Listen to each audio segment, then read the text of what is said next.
નમસ્કાર મિત્રો, વિડીયોમાં તમારું સ્વાગત છે। જી હા મિત્રો, અત્યારે હાલ મોટા અને મહત્વના સમાચાર સામે આવી રહ્યા છે। તો મિત્રો, સમાચારમાં વાત કરીએ તો બિહારની રાજધાની પટના નજીક રવિવારે વહેલી સવારે કાળજુ કંપાવી દેનારી માર્ગ અકસ્માતની ઘટના સામે આવી છે। મનેર ઉર્સના મેળો જોઈને પરત ફરી રહેલા એક જ પરિવારના સભ્યોને રિક્ષાને પૂરપાટ ઝડપે આવતા ટ્રકે ટક્કર મારતા માતમ છવાઈ ગયો છે। આ ગમખ્વાર અકસ્માતમાં 6 લોકોના ઘટના સ્થળે જ મૃત્યુ પામ્યા છે, 2 લોકો ઇજાગ્રસ્ત થયા છે।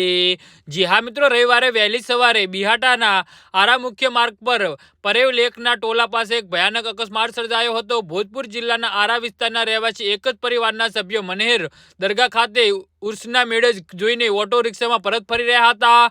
આ દરમિયાન આરા તરફથી આવી રહેલા બેલગામ ટ્રકે ઓટોને જોરદાર ટક્કર મારી હતી। ટક્કર એટલી ભયાનક હતી કે ઓટોના કુરચે કુરચા ઉડી ગયા હતા। તેમાં સવાર અડધો ડઝન લોકોના ઘટના સ્થળે જ મોત નીપજ્યા હતા।